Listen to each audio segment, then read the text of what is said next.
सुधा मूर्ति जी लाई है, मैं उनका समर्थन करता हूं। देश का भविष्य और आने वाली पीढ़ी को, जो हमारे बच्चे हैं, गांव गरीब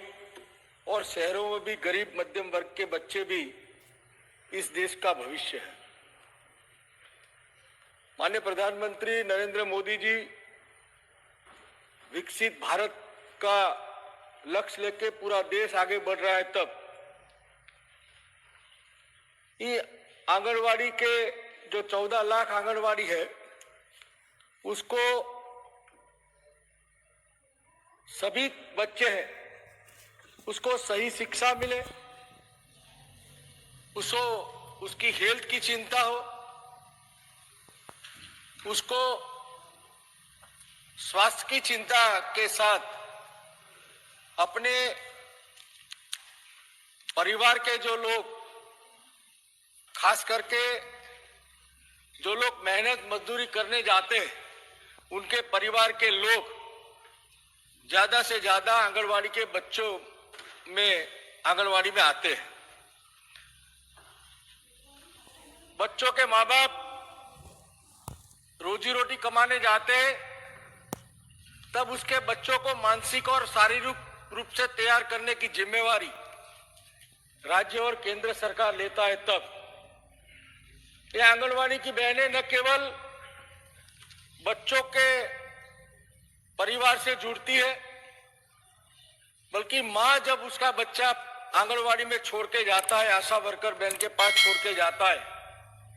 तब वो 3-4 घंटे के लिए वो हर बच्चे की माँ बनके उसकी चिंता करती है और उसके खाने का ध्यान रखती है, उसके खेलने के लिए खिलौने भी देती है और बच्चा कैसे प्री एजुकेशन के लिए तैयार हो, उसके लिए भी तैयार ख्याल रखती है। मेरा यह मानना है कि मजबूत भारत और शिक्षित भारत और तंदुरुस्त भारत बनाने के लिए आंगनवाड़ी का आधुनिकीकरण भी होना चाहिए, उसका खुद का मकान भी होना चाहिए और इन मकानों के माध्यम से जो बच्चे आने वाली नींव है, देश का भविष्य है। हम अच्छी बिल्डिंग बनाते हैं तो नींव पक्की रखते हैं, जब हम पेड़ पौधों को उगाते हैं तो उसके मूल में पानी जाए, उसको खाद्य मिले, उसकी चिंता करते हैं।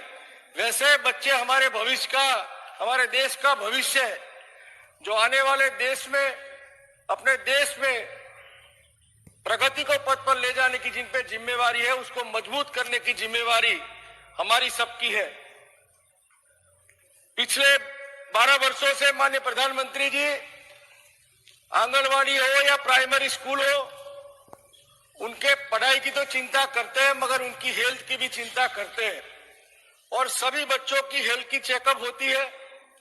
और जो बच्चों में हेल्थ की खामी पाई जाती है, उसी बच्चों का इलाज सरकारी खर्चे से कैसे हो, वैसे माननीय प्रधानमंत्री का कार्यक्रम चलता है। ये आंगनवाड़ी में बच्चा जो सही शिक्षा और आरोग्य में मिले, उसे चिंता करने से माननीय प्रधानमंत्री जी अच्छा परिवार हो और परिवार में मां भी स्वस्थ रहे। इसलिए प्रधानमंत्री ने जब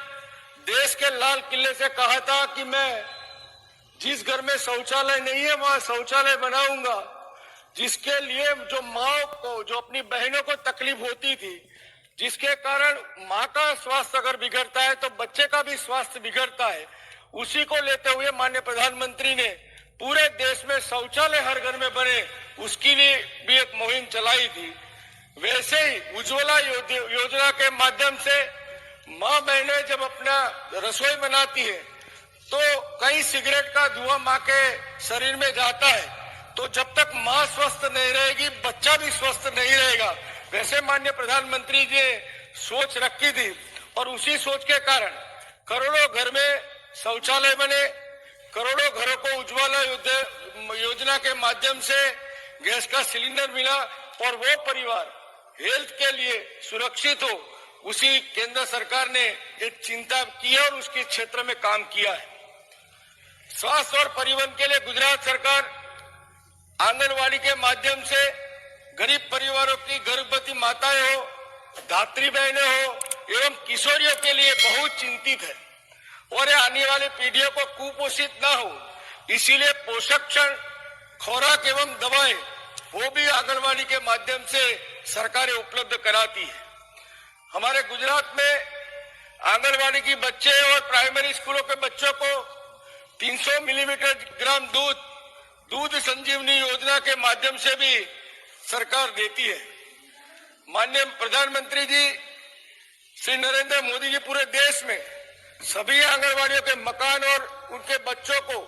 दे जाने वाली व्यवस्था जैसे खिलौना हो, खाना हो, फ्रूट्स हो और आरोग्य कवच प्रदान करने का जो काम कर रहे हैं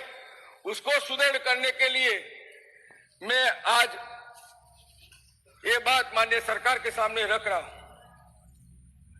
माननीय सभापति जी, बच्चों का जीवन जन्म से लेकर 6 वर्ष तक